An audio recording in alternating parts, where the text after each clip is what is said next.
This is Trevor Vance, 42 years old, electrical contractor.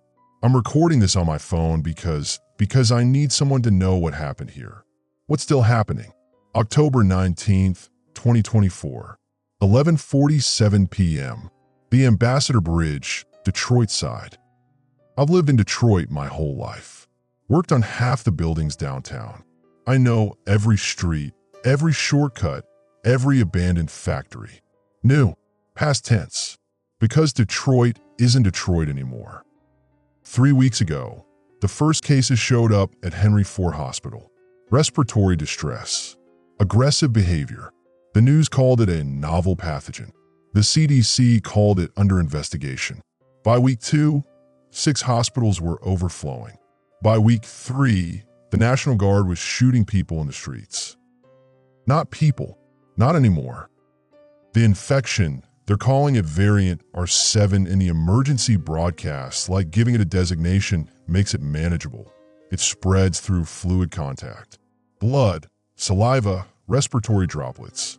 48 hours from exposure to terminal stage. I've seen the progression. Everyone has now. Stage 1, first 12 hours, fever, coughing, confusion. You think it's the flu.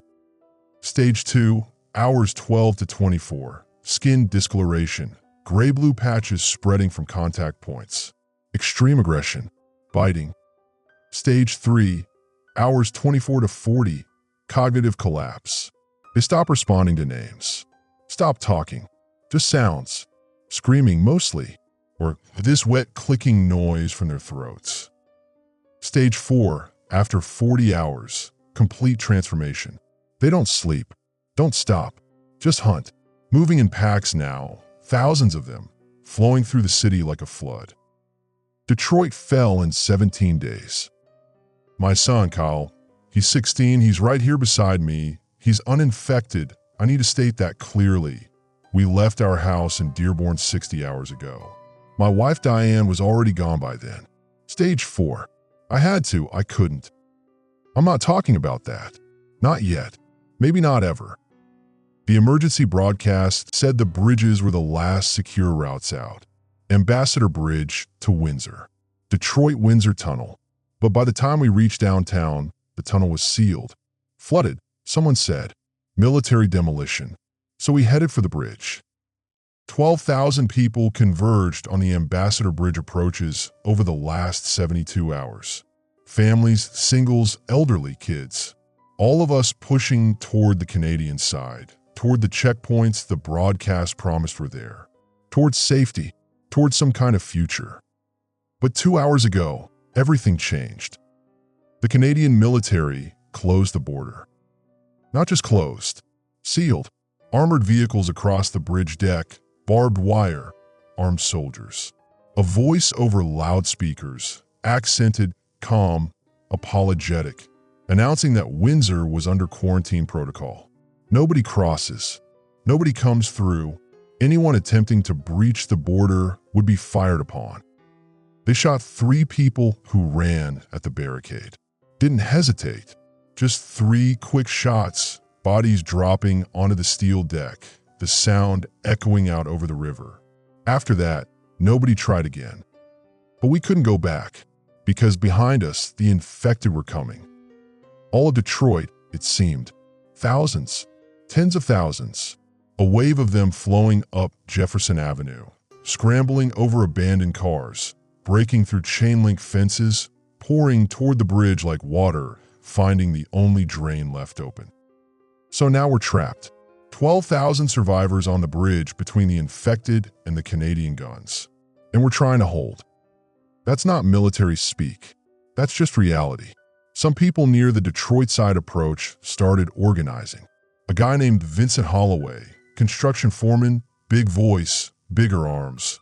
He started shouting orders. Barricades from vehicles. Choke points. Someone found guns. Somebody else found more guns. Americans, right? The bridge became a fortress in 30 minutes. Kyle and I are near the center span, about 800 feet from the Detroit side. We're behind a wall of cars, a Dodge Ram, 2 sedans, a delivery truck on its side. 26 people are in this section. I counted. I keep counting. The numbers keep changing. Vincent is coordinating the defense at the approach towers. I can hear him on someone's radio. Hold the goddamn line. Don't let them establish a foothold. If they get onto the deck, we're finished. He's right. The bridge is 1.5 miles of suspended steel. 2 lanes each direction, separated by a barrier we can't cross anymore because the Canadians are on the other side with their guns trained our direction. One way in, the Detroit side. One way out, through the Canadians or into the Detroit River 200 feet below. We're holding because the infected can't organize. They swarm, they climb, they tear at anything living, but they don't think. The approach ramps funnel them into killing zones. The armed survivors, maybe 200 with actual firearms, are cutting them down in waves. But there are so many. I can see them from here. The bridge approach is lit by burning vehicles. Someone set them on fire for light and as barriers, and in that flickering red glow, the infected look like demons. Faces twisted, mouths open, that clicking sound, all of them making it together, a chorus of wet rattling that carries over the screaming and the gunfire. Kyle is pressed against the overturned truck beside me. He's tall for 16, almost my height now, but right now he looks 12 again. He's holding a tire iron we found in one of the abandoned cars. I have a crowbar. Not much, but it's something. Dad, his voice cracks. The gunfire's getting louder. He's right. The front lines are only 300 feet west of us. I can hear Vincent screaming, "Magazine! I need a fucking magazine!" Someone throws him one. The shooting continues. A woman near us, late 50s, wearing a business suit covered in blood that I hope isn't hers. She's crying quietly. She's been crying since we set up here. Her name is Patricia. She told us that once, then stopped talking. She's holding a kitchen knife. Her hands are shaking so badly, I don't think she could use it if she had to. A younger woman, maybe 30, athletic, wearing a Wayne State hoodie, is next to Patricia. Her name is Leah. She has a baseball bat. She's not crying. She's just staring at the Detroit side, jaw clenched like she's doing math in her head and doesn't like the sum. They're gonna break through. Leah says it calmly, like she's commenting on weather. The line's holding, I say, because I need to believe it. For now, she doesn't look at me, but there are thousands of them, thousands more behind them. And we've got what, maybe 200 guns? How much ammo you think they have? I don't answer. Kyle does. Enough. They have to have enough. Leah finally looks at him. Her expression softens slightly. Yeah, kid. Sure. Enough. But we all hear the lie. The shooting intensifies. A massive crash. Metal on metal, glass shattering. Someone screams. They're climbing the barriers. They're coming over the top. More gunfire. So much gunfire. The muzzle flashes light up the bridge deck like a strobe. Snapshots of hell. Infected silhouettes scrambling over cars. People firing point blank. Bodies falling. More infected replacing them immediately. And then the sound we all feared. Fall back. Fall back. Second line, hold position. The defense is contracting. Vincent's voice again, hoarse now. Controlled retreat. Do not fucking run. Walk back and hold the next position. The gunfire moves closer. I can see people now, survivors, backing toward us, still firing, faces locked in expressions somewhere between determination and terror. They're dragging wounded, leaving dead. The infected pour over the abandoned first barricade like water over a dam. They're in full stage 4, running, scrambling on all fours. Some are naked. They tear their clothes off in later stages. Nobody knows why. Their skin is that gray-blue color, patchy, like fungus spreading on meat. Their eyes are yellowed, mouths open, that clicking, clicking, clicking. They fall on the bodies of the survivors who didn't make it back. Start tearing, feeding. It's not about hunger. It's just what they do. Jesus Christ. Kyle's voice is barely audible. Dad, they're so close. They are. Maybe 200 feet now. The second defensive line is holding. Another wall of cars, more guns, but I can hear people shouting, panicking. Someone's screaming about being out of ammo. Someone else is crying that they want to surrender to the Canadians, take their chances with bullets instead of teeth. But the Canadians aren't accepting surrenders. They made that clear. A man near us, older, 60 maybe, Vietnam vet jacket. He's checking a revolver. 6 bullets. He catches me watching. Last 6 rounds, he says conversationally. 5 for them. 1 for me. That's the math. Don't talk like that. I say automatically. We're going to. Going to what? He's not angry, just tired. You see another way out of this? I don't answer, because I don't see another way. Kyle does. The water. We both look at him. The river, Kyle says. We're on a bridge. We could.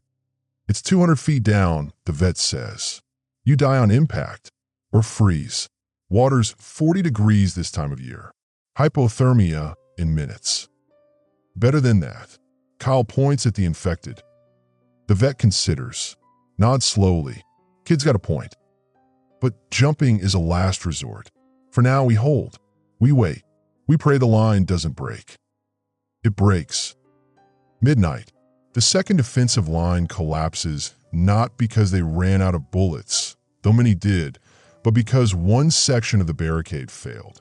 A truck shifted. The infected poured through the gap. 3 people were pulled down immediately. The rest scattered. Some ran toward us. Some ran toward the Canadians and were shot. Some jumped. I heard them hit the water. 13 splashes. I counted. Now the infected are 400 feet away. Maybe less. They're slowed by the corpses they're preoccupied with, but that won't last. When there's nothing left to tear apart, they'll come for us. Our section is preparing. The 26 people behind our barricade have become a unit. We don't know each other's names. Most of us, but we know we're all we've got.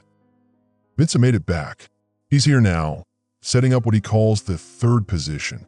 He's bleeding from a gash on his forehead. His rifle is empty.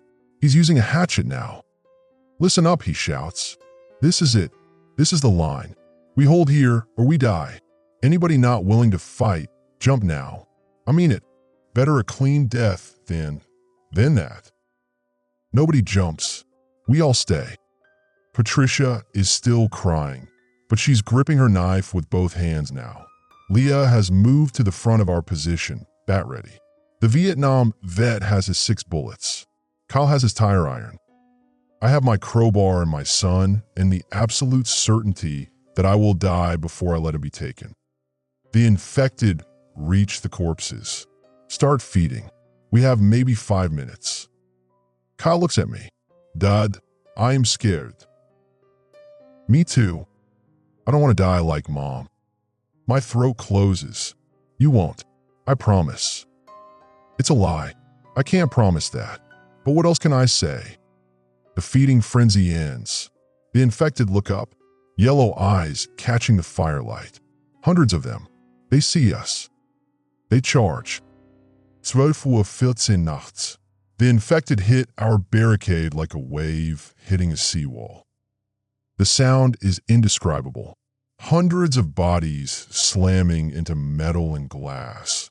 The clicking sounds rising to a shriek, the screaming of the people in our line mixing with the wet snarling of the infected. Someone fires a gun. 3 shots, 4, then clicking. Empty. The gun becomes a club. I'm at the barricade's right flank. Kyle is supposed to be behind me, safer, but he's right beside me because there is no safer, nowhere to retreat to. The Canadians are a half-mile east. The infected are here. The first one that reaches me is a woman. Was a woman. Stage 4 completely gone. She's naked except for one shoe. Her skin is that mottled gray-blue, split open in places, black fluid oozing out. Her face is locked in a rictus, jaw hanging open, teeth visible. Human teeth. That's the worst part. They're not monsters. They're people. We're people. She comes at me, scrambling over the hood of the ram. I swing the crowbar, catch her in the shoulder. Bone cracks. She doesn't feel it, doesn't slow. She lunges at my face. Kyle swings the tire iron, hits her head. She goes down. Another one immediately takes her place. A man, business suit in tatters. One eye is burst, just a milky crater. The other eye is yellow and locked on me. He's clicking that wet sound, mouth opening and closing like he's chewing air. I hit him in the face with a crowbar. His nose crumbles. He reels back. Leah appears beside me, bat already mid-swing, catches him in the temple. He drops. Don't stop moving. Vincent is screaming. Keep fighting. They'll overwhelm you if you stop. He's right. The infected are climbing over each other now, piling up against the barricade, clawing at the gaps. Someone to my left screams. A man, maybe 40, an infected got through, grabbed his leg, pulled him down into the mass. He disappears. Just gone. The screaming stops. 25 people now. Patricia is stabbing wildly with her kitchen knife. An infected teenage girl, can't be older than 14, grabs Patricia's arm. Bites. Patricia screams. The infected tears away a chunk of flesh. Patricia drops the knife, stumbles back. She's bit, someone yells. She's infected. Patricia looks at her arm, at the blood pouring down. At us. No, I can fight, I can still. 48 hours, the Vietnam vet says quietly. He still has his revolver. I'm sorry. He shoots her. 1 bullet. Patricia drops. 5 bullets left. 24 people. The infected keep coming. We keep fighting. It's not heroic. It's not strategic. It's just desperation. Swing, hit, someone screaming beside you, someone dying beside you, blood on your hands, yours or theirs or someone else's, you don't know. Just keep swinging, keep hitting, keep the line from collapsing, because if the line collapses, we all die. And Kyle dies and I can't. An explosion rocks the bridge. Not an actual explosion. A car's gas tank igniting. Someone, deliberately or accidentally, set another vehicle on fire near the approach towers. The flames spread. Now there are infected burning, running, spreading fire to other infected. The smell is ungodly. Burning plastic. Burning meat. The smoke rises in a black column. The fire creates chaos in their ranks. They scatter, regroup. Some burn completely and collapse. Others run, blazing into the river. I hear the splashes. It gives us 30 seconds, maybe a minute. Vincent is counting people. Sound off. Who's still up? 24 voices. 24 people left in our section. 87 dead or fled since midnight. Ammo check. Vincent yells. 3 people have guns with ammunition left. 14 bullets total. The rest of us have improvised weapons. Bats, crowbars, tire irons, knives, pipes, a fucking golf club someone found. Kyle's tire iron is bent. The metal is smeared with blood and something darker. He's staring at it like he doesn't recognize it. Doesn't recognize his own hands holding it. Kyle. I grab his shoulder. Look at me. He looks. His eyes are wide. Shocked. Dad, I hit them and they... I know. You did good. You're alive. That's what matters. But they used to be... They're not anymore. I say it firmly. They're not people anymore. You understand? They're not. He nods. Doesn't believe me. I don't believe me either. But we need the lie. Leah appears beside us. Her Wayne State hoodie is soaked with blood. She's limping. We can't hold another wave like that. We don't have a choice, I say. There's always the river. I look at the railing. 20 feet away. The Detroit River is black below us. 200 feet down. 40-degree water. Certain death by impact or drowning or hypothermia. But certain is better than what the infected do. Not yet, I say. Not until... Until what? Until they're eating us. A crash of metal. Screaming. The infected are regrouping, forming up for another surge. There are still hundreds of them, maybe 1,000. The fire killed maybe 50. There are so many left. Vincent is trying to reinforce the barricade, moving bodies, infected and human both, to create more obstacles. It's grim work. The dead weigh more than you'd think. Some of the bodies are people we knew, people we fought beside 20 minutes ago. The Vietnam vet is helping. He's down to 4 bullets now. Use one on Patricia, one on an infected that got past the line. For left. A young man, early 20s, college age. He's sitting behind the truck, holding his stomach. Blood is seeping through his fingers. I'm bit, he says calmly. I'm bit. Someone needs to. The vet nods, walks over. The young man closes his eyes. The gunshot echoes across the bridge. 3 bullets, 23 people. Kyle flinches at the shot. How many bullets do we have for us? If it comes to that. Enough, I lie. 3 bullets, 23 people. The math doesn't work. 1:03 a.m. They come again. This time they're smarter, not intelligent. They're not capable of strategy, but they're adapting, learning. They hit the barricade in 3 points simultaneously, flanking us. We split our line to cover the breaches. That weakens every position. An infected breaks through on the left. Then another. 3 more. They're in our position behind the barricade, among us. People scatter. The line collapses. Now it's just chaos. Individuals fighting for their lives in the dark. The fire from the approach towers casting insane shadows. Everyone screaming. The clicking sounds everywhere. I lose sight of Kyle. Kyle! I'm screaming his name, swinging the crowbar at anything that moves. An infected grabs my jacket. I spin, hit in the head. It falls. Another lunges from my blind side.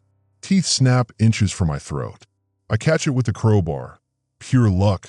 Leverage it away. Kick it in the chest. It staggers into the railing. Kyle, where are you? Dad, I'm here. I see him, 20 feet away. He's on the ground, an infected on top of him. Kyle is holding it back with the tire iron, arms shaking, the thing's teeth snapping at his face. I run. Don't think. Just run. Hit the infected from the side with the crowbar. We both go down, crashing into the bridge deck. My head cracks against steel. Stars explode. The infected is on me immediately. Face in my face. Clicking. Biting. I can't get the crowbar up. Its mouth is open, descending toward my throat. Kyle hits it. The tire iron comes down on the infected skull. Once. Twice. The skull gives. The infected collapses on top of me. Kyle drags it off. Dad, are you okay? I'm not. My head is bleeding. My vision is doubled. But I'm alive. I'm okay. An arm reaches out of the darkness, grabs Kyle's ankle.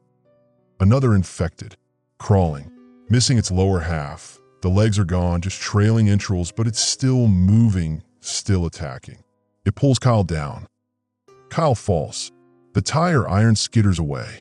The infected climbs his body, impossibly fast, mouth opening, lunging for his neck. I swing the crowbar. Mississippi swing again, catching the side. It doesn't care, keeps climbing. Teeth sink into Kyle's shoulder. Kyle screams. No. I hit the infected again. Again. The skull fractures, splits. The body goes limp. I pull it off Kyle. Kyle is clutching his shoulder. Blood is pouring between his fingers. Dad, it bit me. The world stops. Everything stops. The screaming, the clicking, the gunfire, the chaos. All of it fades to white noise. There's only Kyle, only the blood, only the bite. 48 hours. 12 hours to stage 2, 24 to stage 3, 40 to stage 4. 48 hours until my son becomes one of them. 1:47 Uhr nachts. The infected have pulled back, not retreating, regrouping. They're learning. Each wave is more coordinated than the last. They'll come again soon. 19 people are left in our section. The barricade is barely standing. Bodies are piled everywhere. The smell is overwhelming: blood, shit, burning plastic, decay. The bridge deck is slick with fluids. Kyle is sitting against the overturned truck. I've wrapped his shoulder with strips torn from my jacket. The bite is deep. I can see bone. The flesh around it is already darkening. Gray-blue discoloration spreading from the wound site. Stage 1 begins in hours, not days. He's not crying. He's just staring at the bandage. How long? 48 hours. That's what they say. That's terminal stage. How long until I turn? I can't say it. Can't make it real with words. Dad, how long? 40 hours. Maybe less. He nods, like I've just told him his homework is due tomorrow. Calm acceptance. 16 years old, and he's processing his death sentence like it's a math problem. I don't want to be one of them, he says quietly. I don't want you to see me like that. My throat is too tight to speak. I just nod. Leah is nearby. She saw the bite. She's keeping her distance. Everyone who saw it is keeping their distance. The Vietnam vet has his revolver out. Not pointed at Kyle. Just out. Ready. We need to talk, Vincent says. He's standing 10 feet away. His hatchet is in his hand. The kid's bit. I know he's fucking bit. My voice is too loud. Too angry. I was there. So you know the protocol. There is no protocol. We're trapped on a bridge. There's no medical care. No quarantine. No. The protocol, Vincent interrupts, is that he dies before he turns. That's the protocol. That's what we've been doing all night. He's 16. I've killed 3 16-year-olds tonight. All infected. Age doesn't matter. The vet steps forward. I've got 2 bullets left. I can make it quick. Painless. He won't feel. No. I'm standing now. Crowbar in hand. Nobody is touching him. Trevor. Vincent's voice softens. I know he's your son, but in 40 hours, he won't be your son anymore. He'll be one of them. And you cannot let that happen here. We have 19 people left. I will not risk them for what?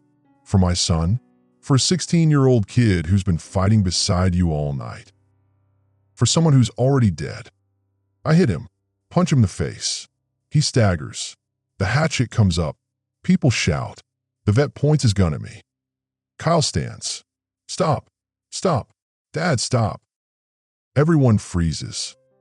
Kyle walks forward. He's pale, sweating already. Stage 1 onset. Vincent's right. I'm infected. I have, 40 hours? Maybe less. I'm not going to spend them fighting with the people trying to survive. And I'm not, his voice cracks, I'm not going to turn into one of those things while Dad watches. Kyle, let me finish. He looks at the vet. You have 2 bullets left, right? The vet nods slowly. 1 for me, 1 for yourself. That's your plan. Another nod. Then we wait, Kyle says. We wait until I'm close. Until stage 3 or something. And then you do it. Quick, like you said. I won't feel it. No, I grab his arm. We're not giving up. There might be a cure. Kyle laughs. It's a terrible sound. Dad, you've seen news. You've heard the broadcasts. There is no cure. There's no treatment. There's just a timer counting down to 0 and mine's running. Then we'll find a way. We'll what? Swim to Canada? They'll shoot us. Stay here? I'll turn and hurt people. Hurt you? Is that what you want? You want to see me? He can't finish. He's crying now. I don't want you to see me like that. Like Mom. Diane. Her face appears in my mind. Her eyes yellow. Her mouth clicking. Her hands reaching for Kyle before I. We're going to that side of the bridge. I say suddenly. The center span. Away from everyone. Kyle and me. We'll wait out his time. And when it's time, I'll handle it. Nobody else. Just me. Vincent considers. He doesn't leave that section. He doesn't come back into the main group. Not for any reason. Agreed. And if you can't do it, if you can't pull the trigger or whatever, then we will. We'll come to that section and we'll end it. Both of you, if necessary. I'm not risking everyone for. Understand. The vet offers me his revolver. 2 bullets. Make them count. I take the gun. It's heavier than I expected. 2 bullets. 1 for Kyle. 1 for me. Simple math. Leah steps forward. She's carrying a backpack, someone's abandoned pack. There's water in here. Some food. A first aid kit, though I don't think. She stops. Just take it. Thank you. She nods. Touches Kyle's uninjured shoulder. You fought well. That matters. Kyle doesn't respond. Just walks toward the center span. I follow. The walk is 30 feet. 30 feet that might as well be 30 miles. Every step takes us further from a group. Further from any hope of help. Closer to the inevitable. We settle against the railing on the north side. The river is below us. Dark water flowing toward Lake Erie. I can hear it. Rushing. Eternal. Indifferent to the nightmare happening on the bridge above. Kyle sits beside me. His breathing is labored. Fever already setting in. The discoloration around the bite has spread to his collarbone. Gray-blue veins radiating out like cracks in glass. Tell me something, he says suddenly. Tell me about before. Before this. Before Mom. Before Detroit fell. Tell me about, I don't know, tell me about when I was little. So I talk. I tell him about the day he was born. About Diane crying and laughing simultaneously. About holding him for the first time, this tiny person, 8 pounds of potential and hope. I tell him about teaching him to ride a bike. About his first day of school. About the time he broke his arm falling out of a tree and insisted on walking to the hospital because he didn't want to seem weak. You've never been weak, I say. Not once. Not even now. He smiles. It's a ghost of his real smile. I am scared. I know. Are you? Terrified. Of them. He gestures toward the infected in the distance. Of losing you. He leans his head on my shoulder, like he did when he was 6 and had nightmares. Before he got too old for physical affection.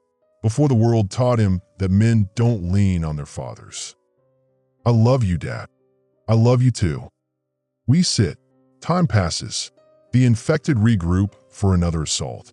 Gunfire echoes. People scream. The bridge defense continues without us. We're spectators now. Witnesses to the end. 3:22 nachts. Kyle is in stage 1. Full onset. His temperature is 104. I can feel the heat radiating off him. He's shaking, chills despite the fever.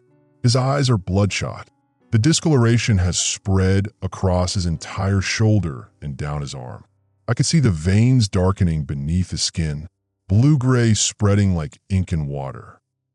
He's still himself, still Kyle, but I can see the infection working. Every hour takes more of him. He coughs, wet and rattling. Blood flecks his lips.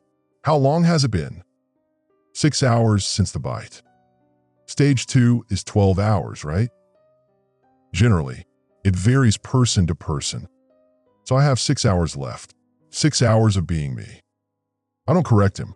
We both know stage 2 is when the cognitive changes begin. The aggression. The personality dissolution. Stage 2 is when they stop being people and start becoming something else. The defense line has contracted again. The infected push them back another 100 feet. Our section, the isolated center span where Kyle and I are sitting, is now only 50 feet behind the active fighting. We can hear every shot, every scream, every death. 17 people left in the main group. 2 more killed in the last assault. Vincent is still leading, still shouting orders. The man is running on pure fury and determination. The Canadians haven't moved, still blocking the eastern approach with armored vehicles. still shooting anyone who tries to cross. 3 more people attempted it during the last lull. 3 more bodies on the steel deck. Nobody's tried the river in an hour. Either everyone who was willing to jump has already jumped, or those remaining have decided dying by teeth is better than dying by drowning. Kyle is watching the main group. They're going to die, aren't they? All of them. I don't know. Dad, don't lie to me. Not now. They're going to die. Probably. Yes. Because there's too many infected, and they're out of ammo, and the Canadians aren't letting anyone through. Yes. He nods. Coughs again. More blood. So we're all dead. Me in 40 hours. You win? When you use that second bullet. The revolver is in my jacket pocket. 2 bullets. Cold metal against my ribs. Kyle. It's okay. I get it. You can't survive this alone.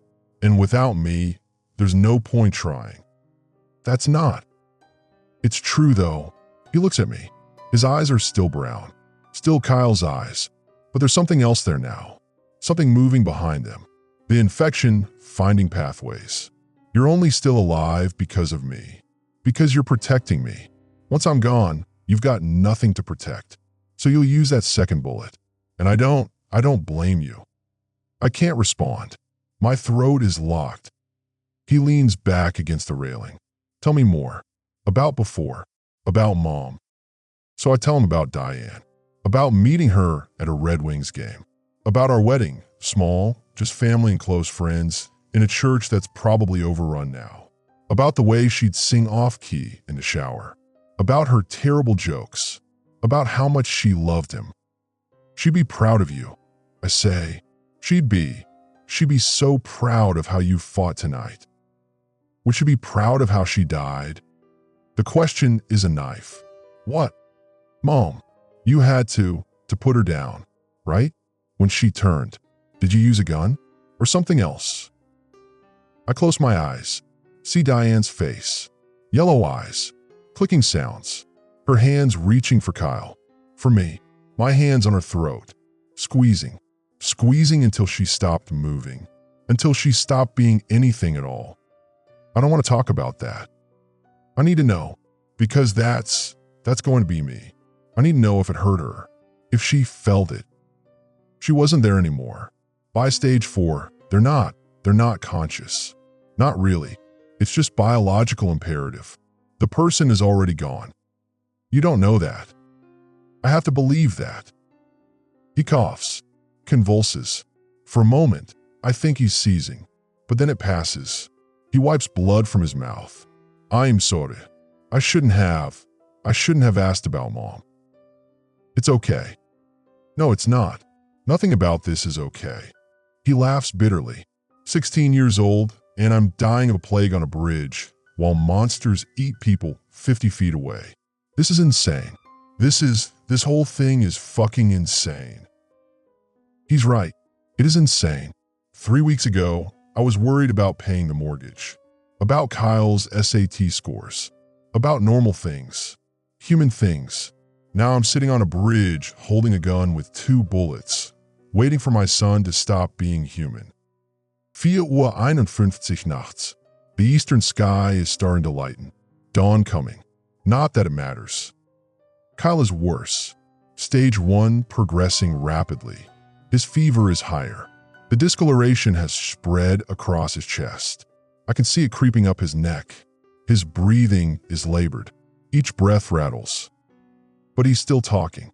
Still coherent. Still Kyle. Do you think there's anywhere safe? He asks. Like really safe. Not just fortified. Actually safe from this. I don't know. Maybe. Islands.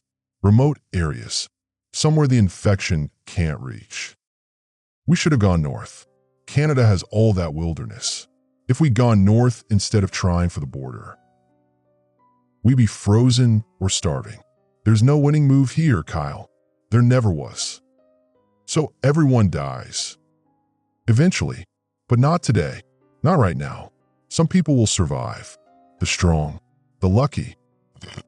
The people who aren't bit. He touches his shoulder. Winces. That's not me anymore. A massive crash from the defense line. Screaming. The infected have broken through again. I can see people running. Actually running now, not controlled retreat. The line is collapsing completely. Vincent's voice. To the railing. Everyone to the railing. If they overrun us, we jump. You hear me? We jump before we let them take us. 15 people, maybe less, all backing toward the bridge railing, toward the 200-foot drop, toward the black water. The infected pour over the barricade. Dozens of them, hundreds behind. The entire remaining swarm, sensing victory, surging forward for the final kill. Someone jumps. I see them go over the railing. Hear the splash 8 seconds later. Another jump. Another splash. Vincent is still fighting. Hatchet swinging. 3 infected on him. He goes down. Doesn't get up. Leah jumps. The Vietnam vet jumps. Patricia's husband, I didn't know she had a husband, he jumps. In 30 seconds, the main group is gone. Dead or in the river. The infected swarm over their position, tearing at the bodies, clicking and shrieking in triumph. Then they turn toward us. Kyle sees them coming. Dad, it's time. No, not yet. You're still. Dad, look at them. Look at me. It's time. He's right. The infected are 50 feet away. 40. Coming fast. We can't run. There's nowhere to run to. The Canadians are behind us. The infected in front. The river below. I pull out the revolver. 2 bullets. 1 for Kyle. 1 for me. Simple math. I love you, I say. I love you too. Kyle closes his eyes. Make it quick. I put the gun to his head. My haunt is sulking. The infected are 30 feet away. 20. I can hear them clicking. Smell them. My fingers on the trigger. Just pull. Just end it. Give him peace before the infection takes him. Before he becomes one of them. But I can't. I am frozen. Every muscle locked. This is my son. My child. 16 years old. I can't. Dad. Kyle's eyes are still closed. Please, don't make me beg. The infected are 10 feet away. 5. I pull the trigger. Click. Nothing. I pull again. Click. The gun is jammed. Or empty despite the vet saying 2 bullets. Or I'm so fucked up I can't even operate a revolver properly. The infected are here. Hands reaching. Mouths opening. Kyle opens his eyes. Sees them. Says Matt. Sees the useless gun in my hand. Run, he screams. Dad, run. He lunges at the nearest infected. Tackles it. His tire iron is somehow in his hand. He's swinging, hitting by me seconds. Run. Get to the Canadians. Run. But I can't leave him. Can't run while he... An infected grabs my jacket. Pulls. I spin. Hit it with the crowbar. It falls. Another takes its place. I'm fighting. Swinging. Backing toward the railing. Toward the water. Toward the only escape left. Kyle is surrounded. 4 infected on him. 5. He's still fighting. Still screaming. Dad, go. Please. I run. Not toward the Canadians. Toward the railing. I climb it. Stand on the edge. 200 feet of empty air below me. Kyle is on the ground. The infected are tearing at him. He's screaming. Still screaming. Still alive. Still. I jump. The fall takes forever and no time at all. I have time to think this is how I die. Not by teeth. Not by infection. By physics. By the sudden stop at the end. I have time to regret Kyle. I left Kyle. He's dying and I ran and I have time to pray. Please let it be quick. Please let him not suffer. Please. I hit the water. The impact is like hitting concrete. Every bone in my body compresses. My lungs collapse. Water forces itself into my nose, my throat, my lungs. I'm sinking. The river is black. Cold. Pulling me down. I should let it. Should just let the water take me. Kyle is dead or dying. Diane is gone. Detroit is gone. Everything is gone. Why fight? But I fight anyway. Kick toward what I think is up. My lungs are screaming. My vision is closing in. I'm going to drown. I'm going to. My head breaks the surface. I gasp. Choke. Vomit water. Gasp again. Air. Precious air. The current has me. The Detroit River flows fast here, pulling toward Lake Erie. I'm being swept downstream, away from the bridge, away from the infected, away from Kyle. I look back. The bridge is already distant. I can see the infected swarming the center span. See the tiny figure of my son. No, not my son anymore, just a body, just me, being torn apart by dozens of them. I'm crying, or maybe it's just river water on my face. I can't tell anymore. The current pulls me. I don't fight it, just float. Let the river take me wherever it's going. To the lake, to the shore, to nowhere. It doesn't matter. The cold is setting in. Hypothermia. I can feel it. My muscles are seizing. My thoughts are slowing. This is how I die after all. Not by impact, by freezing. Slower, quieter, better than teeth. Something bumps against me. A body. I flinch away, thinking infected, but it's just a corpse. Someone else who jumped. They're floating face down, arms spread, carried by the same current. How many people jumped tonight? 50? 100? All of us choosing the river over the teeth. All of us floating now toward the lake, toward the ocean eventually, toward whatever waits at the end. I'm so tired. Too tired to keep my head up. Too tired to care. I'll let myself slip under. The water closes over me. Quiet, dark, peaceful. This is fine. This is... Hand grab me.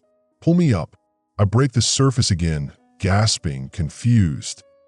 I got you. Stop fighting. I got you. Someone is holding me, pulling me, swimming toward the shore. I can't see their face. Can't process what's happening. My brain is too cold, too shut down. Stay with me. We're almost there.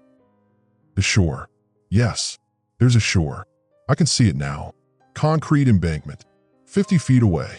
40. 30. The person dragging me is strong. Good swimmer. They reach shallow water. Pull me onto the embankment. Lay me on cold concrete. I'm shaking. Convulsing. Hypothermia. Full onset. I'm gonna die anyway. The river just delayed it. Stay awake. The voice is female. Familiar. Trevor. Stay awake. Leah. It's Leah, the woman from the bridge. Wayne State hoodie. Baseball bat. She survived the jump too. She's doing something. Taking off her hoodie. Wrapping it around me. It's soaked, but it's something. She's rubbing my arms. Trying to generate heat. We made it, she's saying. We fucking made it. Off the bridge. Away from them. I try to speak. Can't. My jaw is locked. Don't talk. Just breathe. Just stay alive. Why? I want to ask. Why stay alive? For what? But I don't have the energy to form words. I just shake. Breathe. Exist. Leah is looking around. We're on the Canadian side. Must have been swept under the bridge. We're on the Windsor shore. In Canada. Past the border. We need to move, she says, before the military finds us, or before any infected who jumped drift this way. She pulls me to my feet.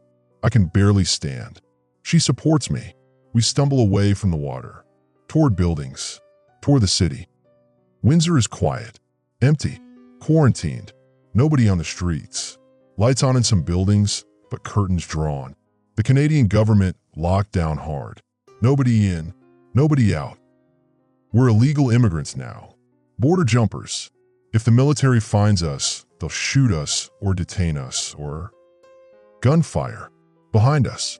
Back toward the bridge approach. Move. Leah hisses. Now. We run. Stumble. My legs barely work, but adrenaline is overriding the hypothermia. We duck into an alley. Hide behind a dumpster. Voices. Military. Canadian accents. They're doing a sweep of the shoreline, looking for survivors who jumped. 3 bodies recovered so far. All deceased. Keep looking. Command wants anyone who made it across detained immediately. They pass our alley. Don't look in. Keep moving toward the water. Leah and I wait. 5 minutes. 10. When we're certain they're gone, we move deeper into Windsor, finding shadows, avoiding streetlights, staying invisible. We find an abandoned warehouse. The door is unlocked. We slip inside. It's dark, smells like oil and rust, but it's shelter. Leah finds some old tarps. We wrap ourselves in them. Not warm, but better than nothing. We sit against a wall, breathing, existing. Your son, Leah says finally. Did he? He's dead. I'm sorry. I don't respond. What is there to say? The vet didn't make it, she continues. Hit the water wrong. I saw him. He didn't come up. How many of us made it? I don't know. I saw maybe 10 people jump. Most hit wrong, or went under and didn't surface. It's just us as far as I know. 2 people, out of 12,000 on that bridge. 2. What now? I ask. Now, she laughs bitterly. Now we survive. Stay hidden. Find food. Find shelter. Hope Canada doesn't shoot us on sight. Hope Detroit's infection doesn't spread here. Hope something. Hope, I repeat. The word tastes like ash. We sit in silence. Outside, Windsor is quiet. Inside, I'm screaming. Kyle, Diane, everyone, gone, all gone. I survived. I don't know why. Don't know if I want to have. But I'm here. I'm alive. The river didn't take me. The infected didn't take me. I'm here. And I have no idea what comes next. This is Trevor Vance, 42 years old, electrical contractor. It's October 20th, 2024, 6:47 a.m. I'm in a warehouse in Windsor, Ontario. I survived the Detroit Bridge siege. My son didn't. My wife didn't. 12,000 people didn't. I don't know why I'm recording this. Don't know who'll ever hear it. But I need someone to know what happened. What we tried to do. How we fought. How we failed. The bridge is probably overrun by now. The infected own Detroit. Own both sides of the river. The Canadians are holding the line, but for how long? I'm going to stop recording. Leah is asleep beside me. She's shivering. Hypothermia setting in. I should try to find her help. Find both of us help. But I'm so tired. So fucking tired. Maybe I'll just rest for a minute. Just close my eyes. Just. The recording cuts off here. The file is recovered 3 weeks later by Canadian military forces during a sweep of Windsor's warehouse district. 2 bodies are found inside. 1 female, approximately 30 years old, dead from hypothermia.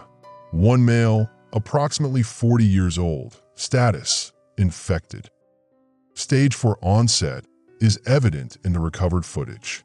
Subject Trevor Vance shows classic progression markers: discoloration, cognitive collapse, loss of verbal function. Medical examiner's note indicates the subject was likely bitten prior to entering the water. Infection incubation period, approximately 41 hours. Transformation occurred while subject was unconscious. Subject was terminated on-site per quarantine protocols. The Detroit Bridge siege ended at approximately 2:30 a.m. on October 20th, 2024. Estimated casualties: 11,847 civilians, 47 National Guard personnel, 223 infected neutralized on bridge deck before final overrun. 0 survivors confirmed. The bridge remains under Canadian military control. The Detroit side remains infected territory. Quarantine holds. For now. End recording.